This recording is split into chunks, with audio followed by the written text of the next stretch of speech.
have our cheddar pennies, and we made the 3 logs, and what you want to do now is roll them, and we want to get them about an inch diameter so we can slice them. We want to make crackers. So this one I've already rolled, and that's about the size I want. So this one I'm going to put back in the refrigerator and let it chill some more because I had to warm it up in order to roll it. And this one's a bit square instead of round, so I'm going to roll it a bit more. It's been sitting out for a while. I'm just going to take a little bit of flour, just so that way it doesn't really stick too much to the parchment paper. And now I'm going to use the parchment paper to help roll it out.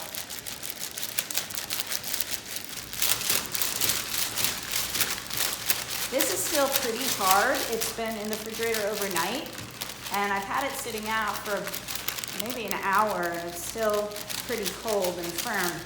But we just want to roll it to get it round. We want it round instead of rectangular.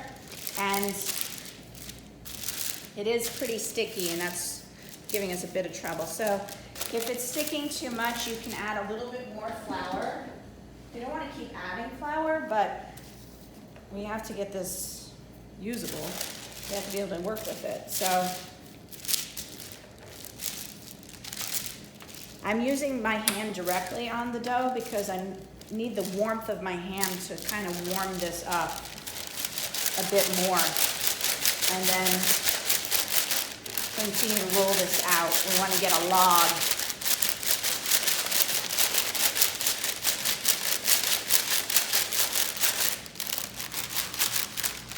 As you keep doing this, your ends may get deformed, so just push them back. And we're trying to make this as round as possible.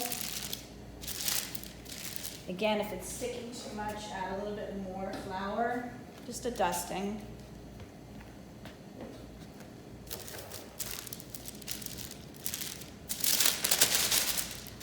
These are some of the challenges you have when you're working with butter-based doughs in the summer. You've got it either too cold in the refrigerator, you let it sit out, it becomes too warm, it's hard to work with. So it is a bit annoying when you're trying to work with butter doughs and it's super hot.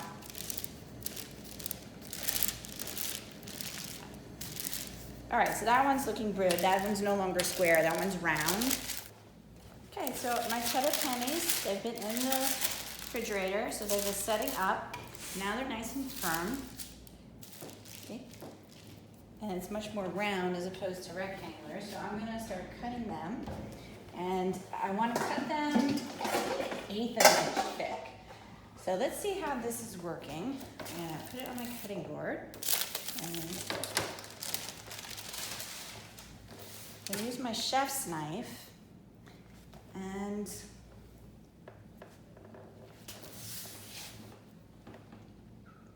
the end pieces, those will be sort of like my scrap pieces, and those I'll use, I will sample it. All right, so now we're gonna try to do, I guess it's more of a 1/4 inch thick, okay? So you could take a ruler and measure this. I'm just gonna eyeball it, but I've actually had lots of practice cutting things. So if you're trying to do this at home, and let's say it's a present for somebody, you might wanna measure the thickness to make sure it's correct. So each one is the same.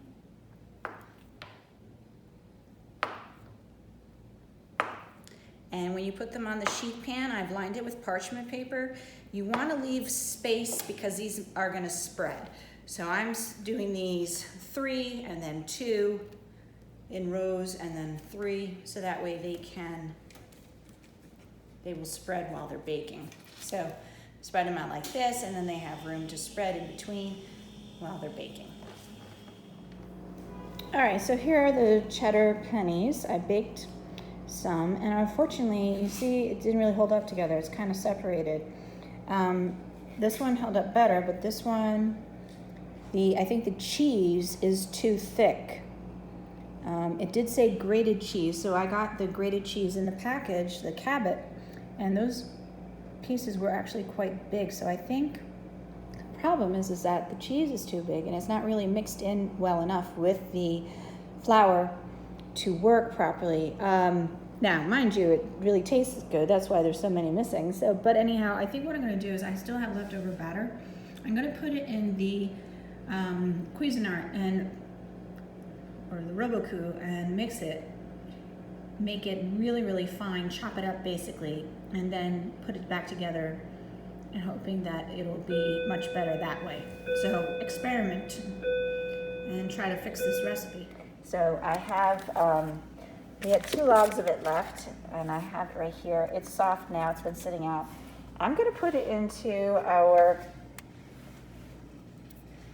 Cuisinart blender here, chopper, and I'm gonna pulse it so that way the butter can be chopped into the dough better and made it really, really small. So I'm just breaking this up into a bit smaller pieces.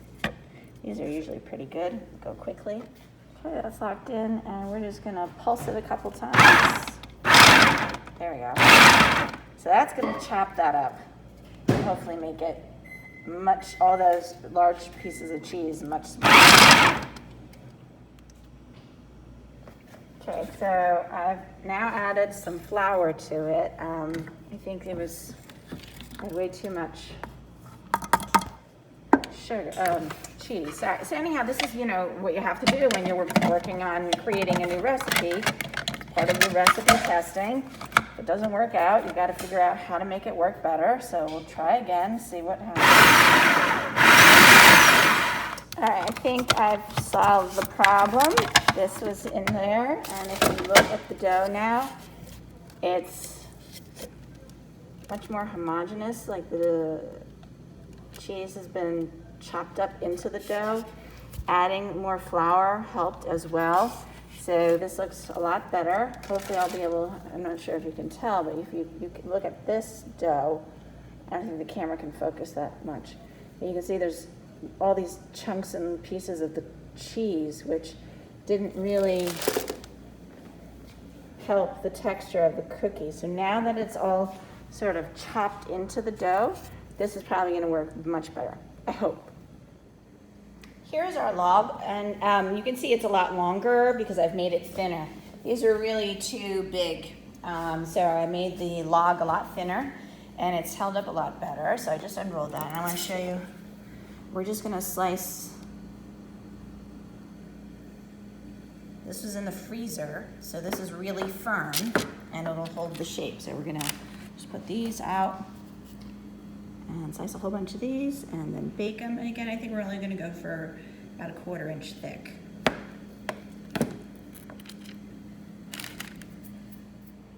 Finally, the result I wanted. Look, this was the first batch. It didn't really work out very well. Then we put it in the Cuisinart and pulsed it to chop up the cheese so it was much smaller pieces and added more flour. And now it holds together. It has its definite shape. It's not crumbly, it doesn't fall apart like this one. This one, these pieces were falling apart earlier because they're so flaky. These holding together, and they taste exactly the same. Very, very good, but now they work. So when I make this recipe again, I'm gonna have to weigh that additional flour to get it correct, and I'm also gonna have to change the instructions so that we make it in the Cuisinart, not in the stand mixer, and that way the cheddar can be cut into all of the dry ingredients. And so sometimes when you're testing a recipe, you have to find these things out. So we will do this again at some point, but we did a triple batch, which was 1.5 cups of butter, 6 cups of cheddar cheese, or 1.5 pounds, 2 cups of all-purpose flour, which became 9.3 ounces. So we will probably increase that next time we do it, but if you wanted to make it again before then, you could just add in a handful of flour, and I'm sure that will bring it back. 3/4 of a teaspoon of salt and 3/4 of a teaspoon of cayenne pepper, and the flavor is fantastic. So I highly recommend this recipe, and it was lots of fun and has a very cheesy taste, and this is a great accompaniment for maybe a cheese board or an afternoon tea. the bell's ringing.